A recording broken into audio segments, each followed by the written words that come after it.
이게 이만큼 해주겠어. 국민건강보험.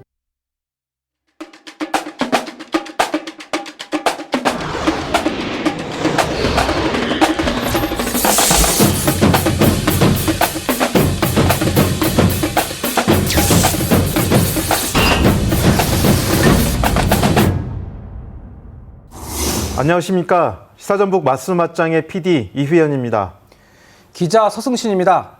지난 맛수맛장에서는 KBS 전주방송 종국 개국 77주년을 맞아 270일간의 방송 내용을 점검하고 취재 후 변화를 짚어보는 시간으로 마련했습니다.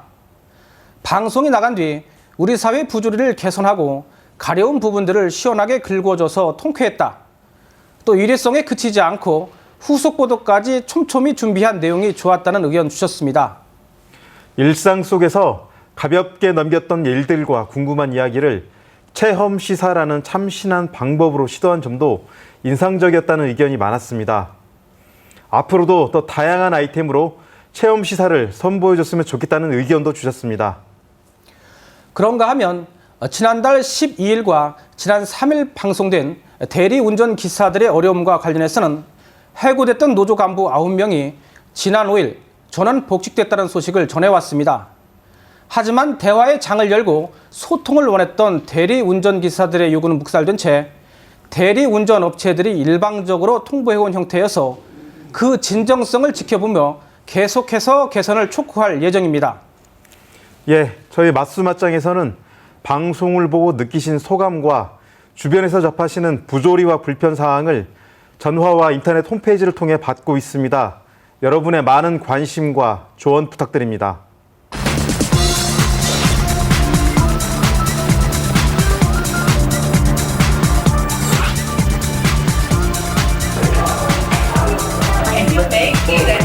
저는 다른 분야보다 교육 분야를 우선시 해야 된다.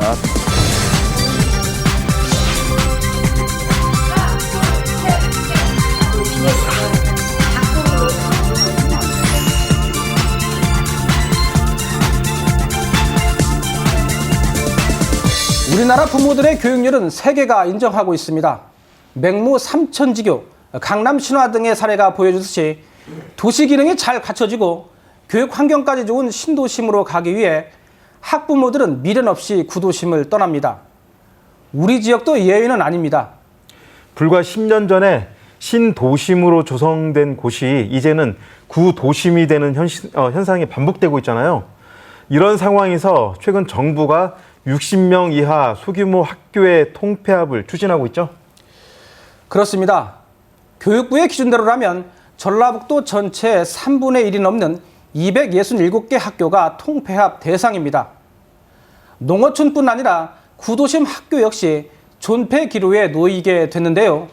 산업, 문화, 복지 등의 분야에서 구도심이 쇠퇴하고 있는데 설상가상으로 교육 기능까지 빠져나간다면 불난데 기름을 붓는 격일 것입니다. 신도심 역시 학급 수가 과밀한데도 재정이 어렵다는 이유로 학교 신설에 난항을 겪고 있는데요. 아쿠아디는 지방 교육 재정으로 벼랑 끝에 내몰린 학교의 현실과 원인을 취재했습니다.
전주시 북쪽 끝 옛 35사단 부지에서 토닥기 공사가 한창입니다. 낙후된 전주 북부권 균형 발전을 위해 지난 2006년부터 추진하고 있는 에코시티 개발 사업입니다. 송천동과 주변 2개 동을 아우르는 200만 제곱미터 면적에 3만 3천여 명이 거주할 아파트 등을 건립합니다. 백석제 같은 저수지를 끼고 있어 친환경 생태 도시로도 기대를 모으고 있습니다. 공원 녹지율 자체도 법 규정상 한 14%만 공원 녹지만 해도 사는 현장이지만 저희 같은 사업지에는 한 25% 이상으로 아마 신도시급 규모로서 개발이 된다고 보시면 되겠습니다. 그리고 하지만 최근 들어 정주 여건 가운데 핵심인 학교 설립에 어두운 그림자가 드리우고 있습니다. 현재 에코시티에 계획된 학교는 모두 6곳, 초등학교 3곳과 중학교 2곳, 고등학교 1곳입니다. 그런데 교육부가 이들 학교 신설에 부정적인 입장을 내비치고 있습니다. 빠듯한 교육 예산에 전주 지역 학생 수가 계속 줄고 있는 상황에서 무턱대고 학교를 늘릴 수만은 없다는 겁니다. 저희 교육부가 내준다기보다가 이제 심사위원님들이 계신데 저희 민간 전문가 분들이세요. 이제 그분들은 이제 그 자료를 보고 판단을 하시게 되죠. 그러니까 단순하게 OX 이렇게 하는 게 아니라 정말 종합적으로 보십니다. 군산시가 수송지구에 이어 또 하나의 신시가지로 개발 중인 미장지구. 아파트 건립과 기반 조성 공사가 한창인 가운데 역시 학교 신설 문제가 큰 걸림돌로 떠오르고 있습니다. 일찍 입주한 아파트에 사는 초등학생들은 열차가 다니는 철길을 건너고 또 왕복 6차로의 대로를 지나 매일 학교를 오갑니다. 교사와 학부모들이 등굣길 안전 지킴이로 나와 봉사활동을 펼치고 있지만 항상 사고에 대한 불안감이 가시질 않습니다. 안전이라는 것은 담보가 될 수가 지금 현재는 없습니다. 아주 위험한 그런 이렇게 상황입니다. 지금 학부모님들도 지금 좀 아이들 학교 보내는 걸 좀 불안해하고 계시죠. 전북교육청은 어린 학생들이 철길과 큰 길을 건너지 않아도 되도록 초등학교 신설을 추진하고 있습니다. 반면 교육부는 이미 미장지구와 주변에 2개 초등학교가 있는 만큼 적절히 분산 배치하라며 학교 신설을 거부하고 있습니다. 초등학교 예정 부지는 몇 년째 주민들이 소일거리로 농사를 짓는 텃밭으로 쓰이고 있습니다. 교육청에서는 승낙은 한 거예요. 근데 교육부만 올라가면 수영위에서 2번 지금 현재 거절이 당했거든요. 전주 신시가지의 한 중학교. 35개 학급의 학생 수가 1,300명이 넘습니다. 학급당 학생 수가 전주 지역 평균인 35명보다 많아 모두 과밀학급입니다. 협소한 공간에 수용해야 할 학생들이 많다 보니 정상적인 교육과정 운영이 힘들고 생활지도도 어렵습니다. 우선 아이들이 그 교사의 지시에 따르지 않으니까 수업 시간에 수업을 방해하고 다니는 학생이 있어도 어떻게 해볼 수가 없는 상황이니까 지금 아이들이 많다 보니까 학교 폭력이 일어나는 빈도도 아무래도 학생 수에 비례할 것이고. 바로 옆에서 재개발을 추진하고 있어 학생들의 교육 여건은 더욱 열악해질 전망입니다. 이 같은 과밀은 신시가지에 있는 근처 학교도 마찬가지로 학급당 학생 수가 40명에 육박합니다. 오래된 아파트 단지가 밀집해 있는 지역의 한 중학교. 6년 전만 해도 17개이던 학급수는 이제 6개로 줄었습니다. 학생 수가 급감하면서 전주 시내 중학교인데도 1학년은 한 학급만 남았습니다. 교사 수도 덩달아 줄어 수업 시간이 적은 교과목은 대부분 순회교사가 맡을 처지입니다. 전통시장 근처 구시가지에 자리 잡은 중학교입니다. 지난 2012년 혁신학교에 선정돼 내실 있는 교육과정 운영과 교사들의 연구 노력으로 안팎의 호평이 자자하지만 학생 수는 계속 줄고 있습니다. 구시가지에 있다는 이유만으로 학부모와 학생들이 기피하고 있기 때문입니다. 급기야 다른 지역으로의 이전 얘기까지 나오고 있습니다. 교육 수요자들이 얼마든지 다른 학교로 이렇게 분산 배치가 될 것 같고요. 학교 이름을 가지고 이전을 했을 때 뭐 이를테면은 신설 밀집이 인구 지역으로 이렇게 옮겨서 저희들이 그렇다면 학생 모집하는 데는 큰 무리가 없겠죠. 전북교육청은 교육부가 신도심 학교 신설 방침에 잇따라 제동을 걸자 구도심 학교의 재배치, 그러니까 신도심으로의 이전을 논의하기 시작했습니다. 학교 신설 예산을 확보하기 어려울 뿐만 아니라 총 정원제에 묶여 있어 교사 수급에도 어려움이 크기 때문입니다. 특히 교육부가 지방교육재정 교부금 기준을 내년부터 학교와 학급수가 아닌 학생 수 위주로 바꾸기로 하면서 어려움이 더 커졌습니다. 수도권은 예산과 교사 수가 늘지만 전북은 예산이 380억 원 이상 줄고 교원 정원도 200명가량 줄어들 것으로 예상되기 때문입니다. 가뜩이나 문화와 복지 등 도시의 근간을 이루는 기능들이 빠져나간 데 이어 학교마저 사라진다면 구도심은 더욱 황폐해질 수밖에 없습니다. 전북교육청 싱크탱크인 교육정책연구소가 이 같은 교육의 부익부 빈익빈 현상에 대해 대책 마련에 나섰지만 해법을 찾기가 쉽지 않습니다. 일종의 낙인 현상인데요. 오랫동안 일단 지역 낙후와 그다음에 사회적으로 저소득 학생들이 밀집되다 보니까 주변에서 선호가 이미 낙인에 의해서 오랫동안 해서 선호가 좀 낮은 편입니다. 그래서 심정적으로 인정을 하는데 사실은 막상 배정할 때는 기피를 하는데 어린이집 누리과정 예산 중단 즉각 처리하라! 올해 초 전북교육청 앞에서는 어린이집 연합회의 항의 집회가 잇따랐습니다. 어린이집 누리과정 예산 편성 때문이었습니다. 아무리 어린이집에서는 믿고 맡겨달라고 하지만 정부나 교육청에서 아무런 대안 제시를 하지 않기 때문에 어린이집은 정말 사면 초과가 되고, 전북교육청은 우여곡절 끝에 결국 석 달 뒤 애초 계획이 없던 누리과정 예산 600여억 원을 편성했지만 이후 심각한 재정난을 겪고 있습니다. 올해 전북교육청 전체 예산은 2조 7,970억 원, 2013년 이후 거의 동결 상태입니다.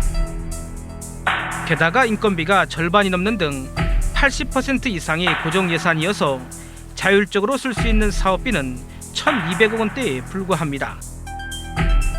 특히 시설 예산은 사상 최악으로 800여억 원의 지방채를 포함해도 1,000억 원이 안 됩니다.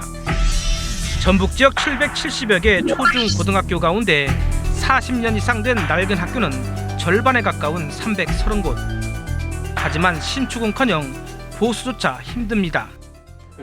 학교 시설을 유지하는 데에만 해마다 2천억 원 안팎이 필요한데 예산은 턱없이 부족합니다. 내진이라든가 승미라든가 이런 걸 다 포함해가지고 약 1조 원 정도가 필요로 하는 것도 추산이 됐어요. 이제 그걸로 본다면은 1년에 한 2천억 정도씩은 투자가 돼야 어느 정도 필요한 시설에 이렇게 지원을 해줄 수가 있다는 얘기가 되거든요. 근데 이런 가운데 교육부는 소규모 학교 통폐합을 지속적으로 추진하겠다며 압박하고 있습니다. 최근에는 학교를 하나 줄일 때마다 수십억 원을 지원하겠다는 혜택까지 내걸었습니다. 특히 농어촌 소규모 학교의 통폐합이 지지부진하자 이제는 구도심 학교 통폐합으로 눈을 돌리고 있습니다. 신도시나 신시가지를 개발하더라도 반경 2km 안에 이미 학교가 있으면 원칙적으로 신설을 불허할 방침입니다. 도심지 학교고 그 인근에 아까 인근 2km 반경 이내 학교가 굉장히 많더라고요. 학교는 굉장히 많고 수용 여력이 있는지 없는지 이런 걸 종합적으로 보시는 거예요.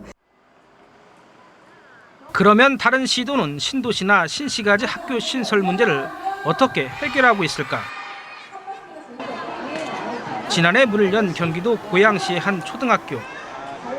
LH 토지주택공사가 신시가지인 원흥지구를 개발하면서 학교를 지어 경기도교육청에 기부했습니다. 서울을 비롯한 수도권은 개발 사업자가 녹지 1%를 줄이는 대신 그 이득금으로 학교를 지어 교육청에 제공할 수 있도록 돼 있기 때문입니다. 지금 1년째 돼 가는데요. 하자처리에서 우리가 LH에다 하는 건 아니고 LH에서 시공한 회사들에게 하는데 공문으로 띄우면은 지금까지는 뭐 어렵지 않게 잘 처리해 줬습니다. 교육기관이 아닌 LH가 직접 설계하고 감독하면서 교육적 활용도에 대한 우려가 컸지만 오히려 민원이 거의 없고 학부모들로부터도 호평을 받고 있습니다. 시설은 굉장히 좋은 편이라고 생각을 해요. 일단은 체육관이 있어서 아이들이 마음껏 운동할 수 있는 것들이 굉장히 좋고요. 식당 시설 같은 것이 위생적이어서 매우 좋고요. 인근의 중학교와 고등학교도 이 같은 방식으로 LH가 지었는데 역시 만족도가 높습니다.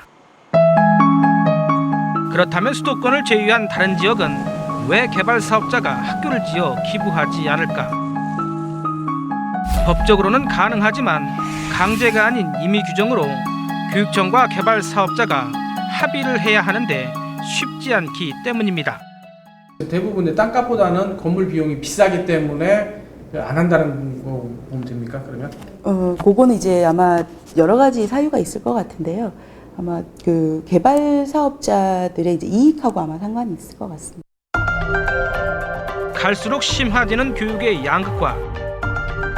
전문가들은 이에 대한 해법으로 무엇보다 인식 전환과 함께 지방교육 재정의 확충을 꼽습니다. 교육을 효율성이라는 잣대만으로 재단하지 말고 미래에 대한 투자로 인식하고 대책을 마련해야 한다는 겁니다.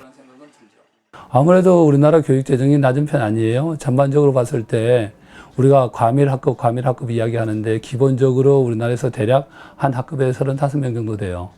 적어도 이게 뭐 정상화된다면 한 학급에 아이들이 20명 정도 됐을 때 그게 올바른 그 수업이 이루어지지. 지난해 전북교육청 지방교육 예산의 85%는 중앙정부가 내려준 이전 수입이고 자체 수입은 1.3%에 불과했습니다.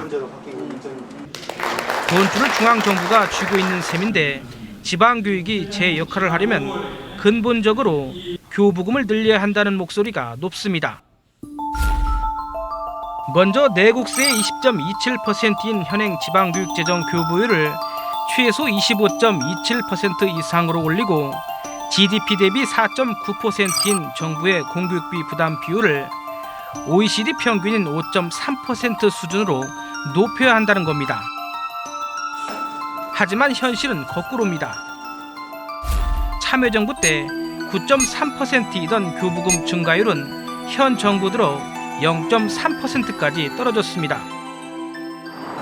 참여정부 때의 교부금 증가율을 유지했다면 지난 7년 동안 지방교육재정 교부금은 44조 원, 전국의 학생 한 명당 622만 원씩 더 내려왔을 것으로 추정됩니다. 당장 우리 대한민국의 경제가 뭐 살아날 거다. 그래서 어떤 세금이 많이 거칠 거다. 이렇게 얘기하는 사람들은 많지 않잖아요. 결국 이제 그런 상황 속에서 뭐 전체 예산은 한정되어 있기 때문에 국가가 어디에 더 먼저 투자할 거냐에 대한 고민 차원에서 접근하는 게 맞는 것 같아요. 그런 면에서 봤을 때 저는 다른 분야보다 교육 분야를 우선시 해야 된다. 우리나라 헌법 제31조 1항 모든 국민은 능력에 따라 균등하게 교육을 받을 권리를 가진다고 규정하고 있습니다. 하지만 현실에서는 능력이 아닌 지역에 따라 그리고 부에 따라 차별받고 있고 그 차별은 심화되고 있습니다. 학교가 사라지면 교육을 받을 권리가 침해질 뿐만 아니라 지역도 황폐화될 수 있습니다. 벼랑 끝 학교, 대책이 절실합니다. 헌법에서 명시한 대로 대한민국 국민은 누구나 능력에 따라 균등한 교육을 받을 권리가 있습니다. 하지만 그 권리가 사는 지역과 부에 따라 결정되고 차별받는다면 결코 평등하다고 말할 수 없을 것입니다. 보수와 진보를 떠나서 전 세계적으로 교육에 투자하는 추세인데 오히려 우리는 역주행을 하고 있으니 참 안타깝습니다. 이대로라면 전북 지역 신도심에 학교가 세워지지 못하거나 구도심에 있는 학교들이 옮겨가야 한다는 얘기네요. 네, 그렇습니다. 교육부는 학생 수가 줄어드는 상황에서 새 학교를 계속 지을 수 없다는 입장입니다. 재정이 어려운 만큼 구도심 학교를 이전하거나 통폐합해야 인가를 내주겠다는 겁니다. 하지만 구도심 학교를 신도심에 이전 재배치하면 구도심의 교육 기능은 더욱 황폐해지고 신도심과 구도심의 교육 양극화 역시 심해질 수밖에 없습니다. 그렇다고 신도심의 학교를 신설하지 않는다면 신도심의 교육 환경이 악화될 게 뻔하고요. 1차적으로는 정부가 교육에 대한 인식을 바꾸고 투자를 해야 할 필요가 있어 보이는데요. 네, 그게 가장 중요한데 현실에서는 정부가 거꾸로 가고 있는 모양새입니다. 정부는 지난 7월 누리과정 예산 의무 지출, 학생 수에 따른 교부금 배분, 소규모 학교 통폐합 등을 주요 골자로 한 지방교육재정 효율화 방안을 입법 예고했습니다. 이에 대해 전북교육청과 지역사회가 반발하고 있지만 경제의 논리를 앞세워 밀어붙이고 있습니다. 박근혜 정부 들어 정부 지출은 연평균 4.6%씩 증가했지만 지방교육재정만은 0.3% 증가에 그쳤습니다. 무엇보다 우선 투자해야 할 교육 문제에 대한 정부의 인식 개선과 함께 자치단체와 정치권이 합심해서 지방교육재정 확대를 위한 방안을 마련해야겠습니다. 그런데 신도심 개발로 개발 이익을 챙기는 사람은 정작 따로 있는데 교육에 드는 비용과 책임은 교육청만 떠안는 구조네요. 맞습니다. 개발 사업자와 건설사들은 신도심 개발로 막대한 이득을 얻고 있습니다. 전북 혁신도시의 경우 시공 현황을 보면 LH가 4개 블록, 전북개발공사가 3개 블록, 민간 건설사가 8개 블록입니다. 민간 건설사 8곳 중 한 업체는 5개 블록 3,100가구를 분양해 약 7,500억 원의 매출액을 올렸습니다. 상가 분양분을 포함하면 더 많은 개발 이익을 냈을 걸로 예상되는데요. 전북 혁신도시에 어떤 형태의 기부도 없이 이른바 먹튀를 했습니다. 만성, 에코지구 역시 여러 개발업자들이 주목하고 있는데요. 개발 이익의 일부를 지역사회에 뒤돌려주고 아이들의 교육에도 투자하는 분배의 미덕을 요구하고 싶습니다. 또한 수도권처럼 개발 사업자가 학교를 지어준다든가 개발 이익을 어느 정도 교육으로 활용할 수 있는 제도적인 방안도 마련할 필요가 있습니다. 그런데 학교에 대한 배려 없이 도시 개발에만 초점을 맞춘 자치단체 개발 방향도 문제 아닌가요? 도시개발은 지방자치단체의 일방통행인 경우가 많습니다.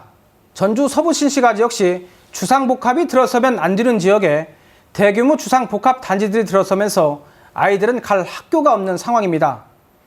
이 때문에 아침 일찍 서둘러야 먼 거리에 있는 학교에 도착할 수 있습니다. 전주 서부신시가지 홍산초 역시 원래 중학교 부지였는데 갑작스럽게 초등학교로 바뀌어 들어선 건데요. 이렇듯 자치단체가 원칙 없이 도시를 개발하면서 아이들의 학습권이 침해당하고 있습니다. 신도심 개발과 구도심 재생 사업이 균형을 이룰 수 있는 방법을 모색하고 지역사회와 정치권이 합심해서 지방교육재정을 확대할 수 있는 방안을 찾아야겠습니다.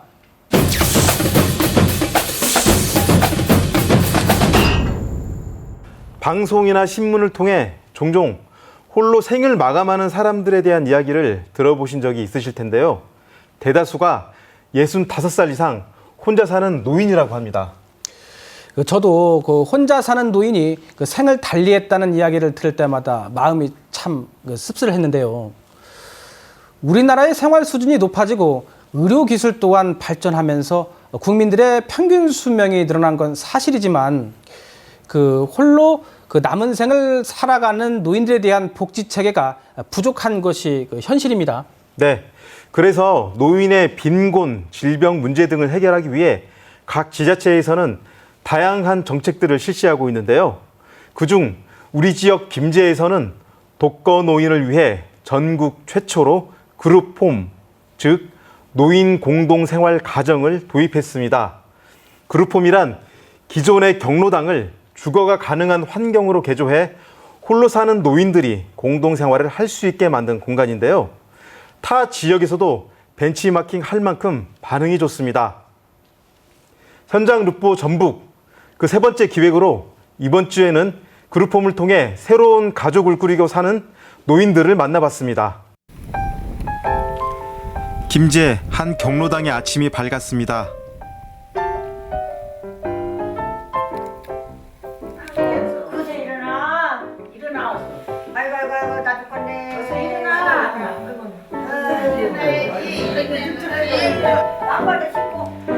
이곳은 다른 경로당과는 달리 마을의 노인 10여 명이 모여 함께 생활하고 있습니다. 이불 안 되는 사람 어디 가서 해줘봐요.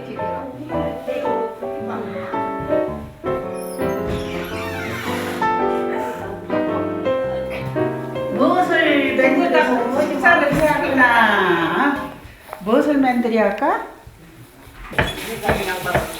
가장 먼저 부엌으로 향하는 이는 올해 83세 맏언니로 통하는 정복녀 할머니.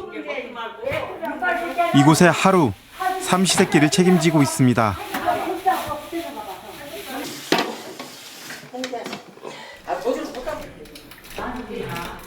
요리를 되게 잘하시나 봐요. 아니, 니는 나보고만 하라고 그래.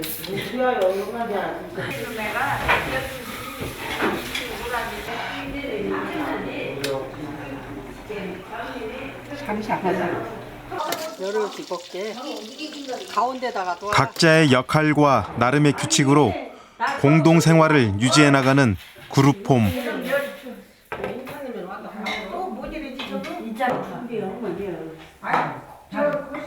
밥 먹게요. 얼른 와. 밥 먹게. 안 올라 안 바르라 했어 걸로 먹게. 아니 안 가. 오라고 그마침에도 안 오는 놈. 어떻게?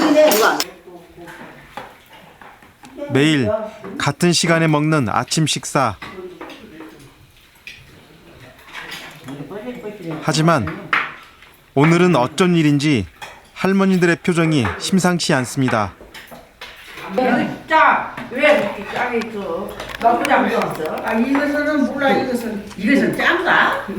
여기 신거도 그냥 먹어. 알았어 맞아. 작은 투정도 잠시 맏언니인 정복녀 할머니의 눈치를 보며 슬슬 말을 바꾸는 동생들. 맛있네. 야 맛있네. 늙어봐. 콩나물도 맛있구만.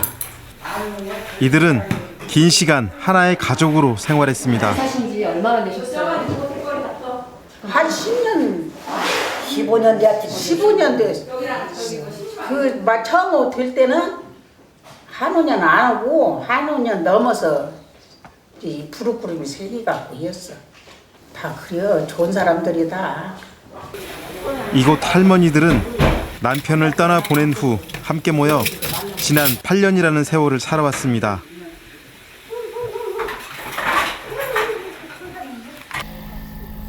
오늘은 마을 보건소에서 정기 검진을 나오는 날. 심장이 안 좋아도 좀 그럴 수는 있지만 그래도 아무튼 잘 드셔야 돼. 한규순 엄마, 우선 혈압부터. 이곳 그룹홈 할머니들이 가장 관심과 열의를 보이는 시간이기도 합니다. 자, 당도 정상이고 혈압도 완전히 정상이고 그다음에 콜레스테롤도 정상이네요. 고지혈도 없어요. 이제 빈혈만 한 번 더 체크하고. 함께 모여 살다 보니 각종 보건 의료 서비스도 편리하게 제공받을 수 있습니다. 집으로 오시면 하루 운동량 돼. 굉장히 활기차서 그게 보기 좋고, 그리고 대화 내용 자체가 틀리고요. 이렇게 건강 관리하는 차원도 틀리고 그래요. 그래서 여럿이 모여 사시는데 같이 이렇게 이 얘기를 나눠보면 굉장히 긍정적이시고 뭔가를 하려고 하는 그런 게 보여요. 현재 김제시에서 운영하는 그룹홈은 총 162개. 이곳에선 파견 교사를 통한 다양한 교육 프로그램을 진행하고 그룹홈에서 필요로 하는 여러 가지 운영비 지원을 함으로써 타 지역에서도 벤치마킹을 할 정도로 반응이 좋습니다. 올라오면 안 되는 거 아시죠? 그렇게 각자의 활동으로 시간을 보내고 있을 무렵 경로당 앞 사탕수수 밭이 소란스럽습니다. 마을 일꾼이라는 별명이 생길 정도로 정정한 유재봉 할머니. 손수 재배한 사탕수수를 꺾는데 여념이 없습니다. 밖에서 단물 먹으려고. 그럼 밥 먹으면 체질 가시면 깎아보면 통 내려가거든. 그러려고 이거 씹었어. 이렇게 하고 이게 단추 이러는 거. 안에 단 게 나오는구나. 그래 여기서 단 것이 나와. 감사합니다. 혼자 이거 다 드세요? 내가 혼자 먹겠어? 사람들 오면 끊어줘. 그러면 사람들 먹는 재미로 자꾸 주지. 사람들이 이거 달고 맛있다고 하면 그 재미로.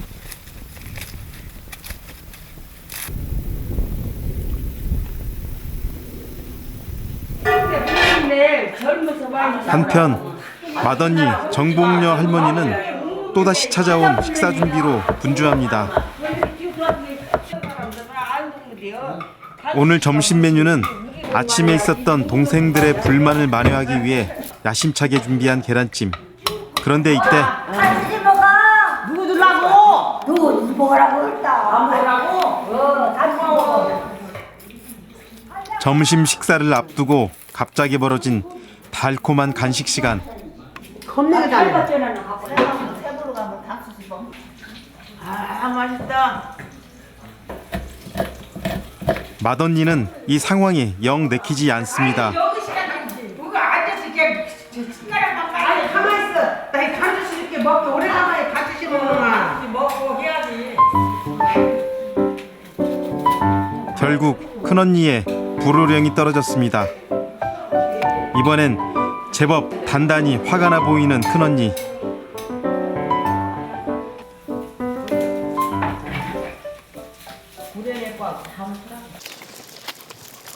이를 보던 할머니들이 갑자기 어디론가 향합니다. 각 잡으러 가.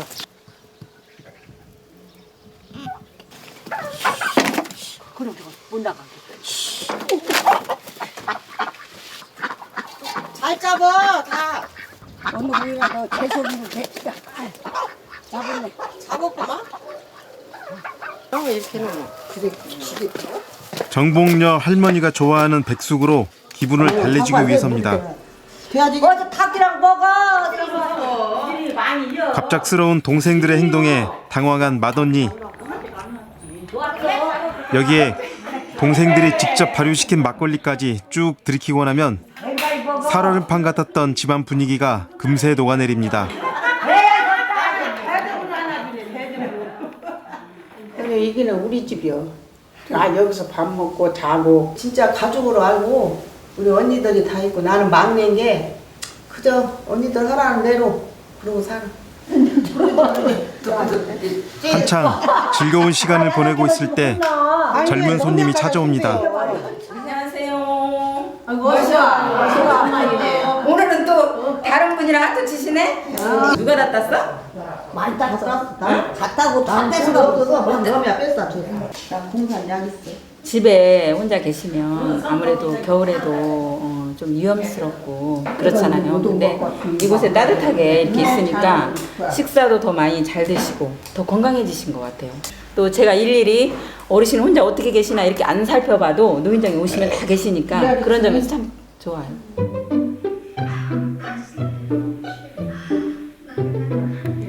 해가 저물면 그룹홈 가족들은 TV 앞에 모여듭니다.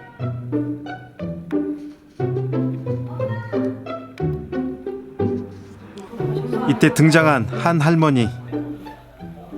난 드라마보다는 그 뉴스 같은 거 세상보가 가는 재밌지 드라마는 재밌겠네. KBS 본다 그런 거라는 너무 소리만. 너무 집이야. 내 집에서 살아야. 드라마 돌려서 많이 봐. 그냥 연속곡 그냥 이미랑 맞추고 그런 것만 봐. 우여곡절 많았던 가족들의 하루가 그렇게 지나갑니다.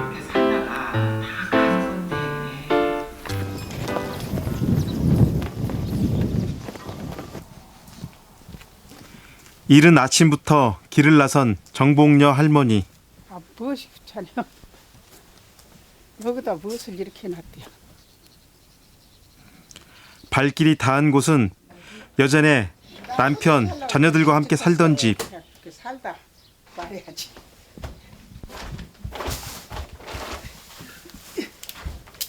할머니가 그룹홈에 들어오면서 거의 빈집이 되다시피 됐지만 과거의 기억들은 고스란히 간직하고 있습니다. 발라지로 비워놓은 게 집을. 그래서 같이 살고 하시면 거기가 훨씬 더 좋으세요? 그러지 여기 집에 뭐 하나 손도 안 대와서 뭐도 안 하고 그냥 거기서 먹고 거기서 자고 일만 와서 어찌 저런 일이 있어. 나 저 37 혼자 되었어. 그러지 준양반은 40살 먹고 나는 37 먹고 그러니까 혼자 되어서 그 아들 딸 다 여워서 다 서울 다 집어넣어서 주고 그게 맨날 일만 하다가 아이고 토끼야 나 지달랐지?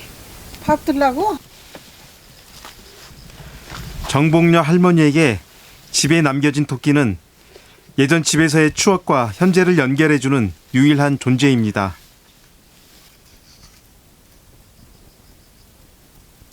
보시다 이 주문 한자하고 나 김계 갔다 올란 게 이제 저녁 때까지 그놈 먹고 가만히 있어.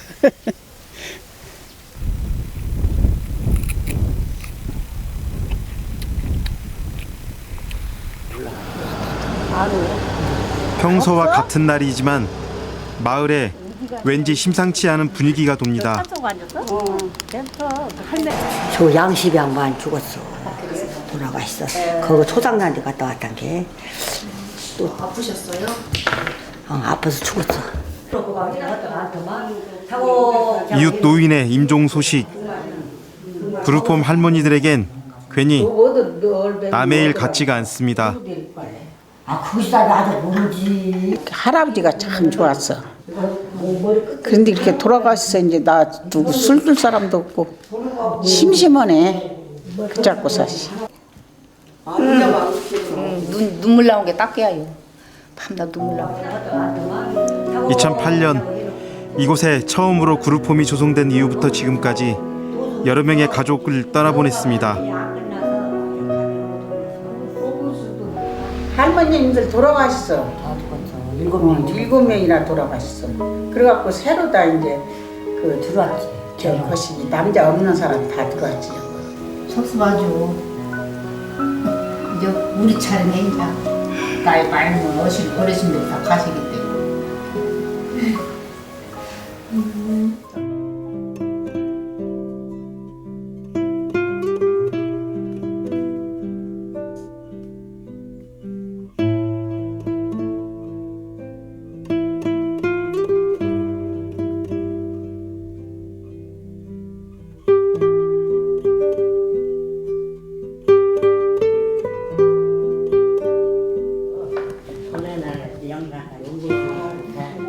평소 즐겨보던 드라마 오늘 밤엔 도통 흥미가 가지 않습니다.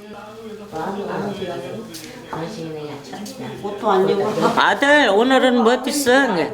나 병원에서 와서 집에 잠만 잤어요. 엄마 나 안 보고 자꾸 전화도 안 하는가? 아이 마음으로는 밤낮 하지요. 끈이 건너뛰지만 그렇지. 엄마 저녁에 밥 많이 먹고 자. 많이 먹어서 살이 드럭드럭 쪘다. 내가 그러면 웃어. 오빠가 엄마 안 받아주면 내가 데리고 살란 게 우리 집으로 와. 말은 헌소리 쳐 딸들이. 이렇게 마음이 허한 날이면 한바탕 풀어놓는 자식 자랑을 들어줄 옆 사람만큼 좋은 난로가 없습니다. 그게 김장만.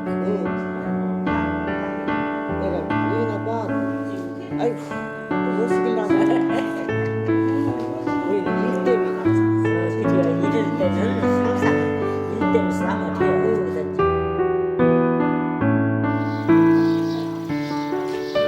다시 찾아온 아침.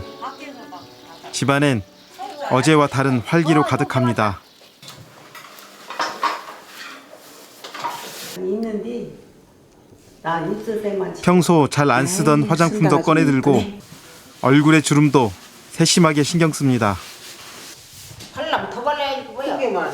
사람 사람들이 늙으니까 이렇게 얼숭덜숭해서 어째 별수 생겼는데 얼굴이 어? 그래도 괜찮네 이쁘네 뭐요? 땀만 개도 아이고 이뻐. 시집가도 되겠어. 시집 가겠어? 응? 나 갈파뇨 그래가지고 그러는 시간 가려고 하는데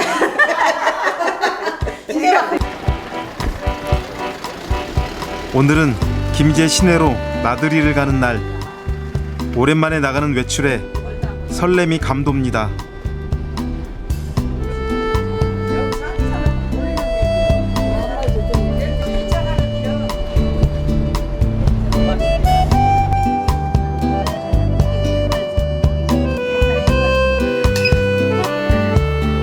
어머님들 웃으셔야 돼. 밝게. 예, 밝게. 그래 사진 잘 나오죠. 사진 잘 나와. 예, 그렇게요. 좋으시네. 예. 자, 여기 한번 보시고요. 자, 촬영하겠습니다, 어머니. 그리고 예, 자, 하나, 둘, 셋.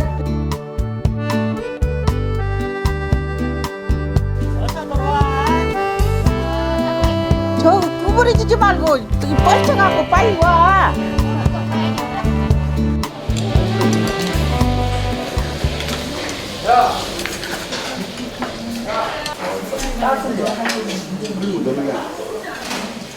예, 아이 하나 줘요.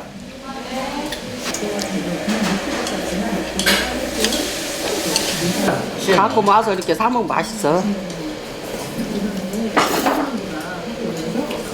소주 한 병 줘요. 여보 어르신이 토지 때 가면 이렇게 술 먹고 싶어 죽겠다고 지방. 괜찮으세요? 빼가를 안 먹어. 그럼 어떤 술?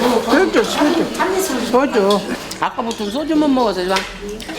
이거 먹으려면 소주를 한 잔 먹어야요. 이거요.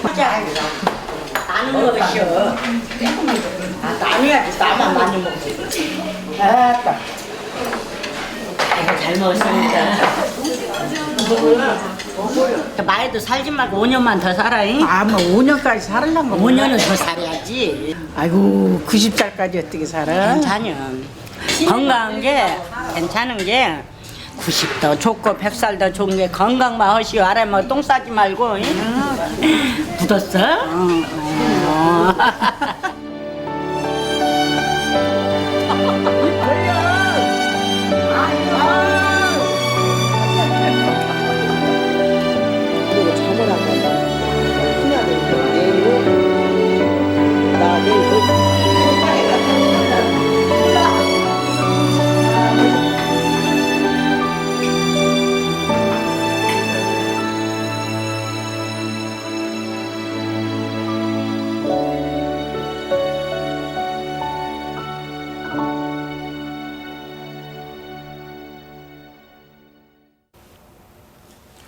통계청 자료에 따르면 도내 65살 이상 고령 인구는 약 33만 명으로 전라북도 전체 인구의 18.5%라고 합니다. 이는 전국에서 두 번째로 높은 수치인데요. 이런 추세라면 5년 뒤에는 도내 인구 5명 중 1명이 고령자인 초고령 사회가 될 것이라는 예측도 나오고 있습니다. 그에 따라 미래에 발생할 각종 노인 문제 해법으로 그룹홈이 떠오르고 있습니다. 화면을 보니까 같이 생활하는 할머니들끼리 웃으며 이야기도 하고 어디 아픈 데는 없는지 서로를 챙기는 모습이 여느 가족과 다를 게 없어 보입니다. 노년층의 가장 큰 고통이 외로움과 쓸쓸함이지 않을까 싶은데요. 그런 의미에서 그룹홈은 이런 고통을 해결하고 더불어 어르신들에게 새로운 가족을 선물해 준 거나 다름없네요. 네. 뿐만 아니라 그룹홈에서는 한 달에 2번 보건소에서 진행하는 정기검진은 물론 치매 예방 프로그램을 비롯해 다양한 건강 증진 서비스를 받을 수 있습니다. 이와 더불어 그룹홈 내에서 발생하는 난방비 공과금을 지원해 경제적인 부담도 덜어줍니다. 질병에 취약하고 소득이 넉넉하지 않은 노인들을 위해 각 지자체에서 각종 지원을 해주기 때문입니다. 그런데 그룹홈은 그 노인들만을 대상으로 하는 건가요? 네, 사실 원래의 그룹홈은 학대, 방임, 가족 해체 등으로 사회적인 보호가 필요한 아동, 청소년을 대상으로 한 제도입니다. 앞서 보신 그룹홈의 경우는 그 대상을 노인들에게 확대 적용시킨 건데요. 서로 비슷한 상황 또는 공감대를 가진 사람들끼리 보듬어주면서 가족의 새로운 의미를 찾고 있는 거죠. 로이스 맥마스터 부조울드라는 미국 작가가 있습니다. 그가 이런 글을 남겼습니다. 나의 집이란 장소가 아니라 사람들이다. 나의 희로애락에 공감하는 사람들이 있는 곳, 그곳이 바로 외로운 이들에게는 집이나 다름없을 텐데요. 꼭 피가 섞여야 가족은 아닐 것입니다. 지금 이 순간 내 옆을 지켜주고 있는 그 사람이 진정한 가족이 아닐까요?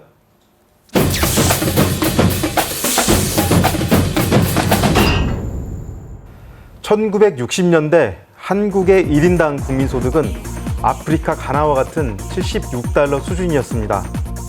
불과 50년 만에 우리나라는 세계은행이 인정한 상위 20% 선진국 대열에 합류했는데요. 그 성장에 높은 교육열도 큰 몫을 담당한 것이 사실입니다. 교육만큼 투자 효과가 좋은 공공지출은 없습니다. 이 때문에 멀리 내다보는 교육정책은 아무리 강조해도 지나치지 않는데요. 효율성과 경제 논리만을 따지기보다는 지방교육재정 확대 방안을 심도 있게 고민하고 교육 환경을 개선하는 데 목표를 둬야 할 것입니다. 노인 복지 역시 우리 사회가 풀어야 할 중요한 과제 중 하나인데요. 전라북도는 65살 이상 노인 인구 비중이 18.5%로 초고령 사회를 눈앞에 두고 있습니다. 이 때문에 빈곤, 질병, 고독 등 노인 문제 역시 심각한데요. 일명 그룹홈과 같은 노인 복지 정책들이 행복한 노년을 맞는 해법이 되길 기대해 봅니다.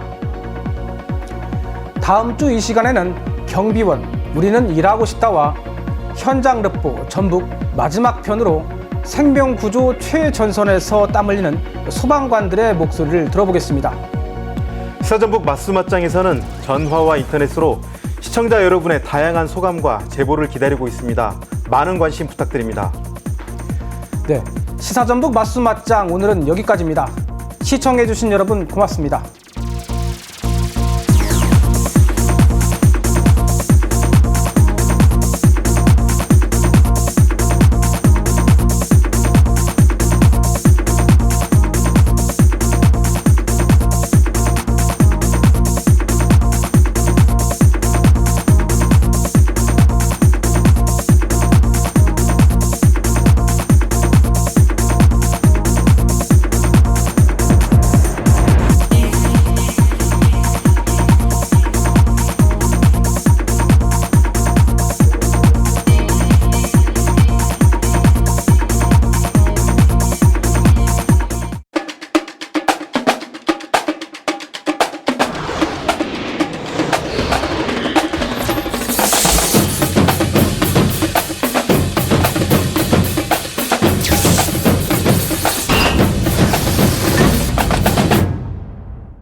역사, 책, 이야기가 있는 문화공간 삼례문화예술촌.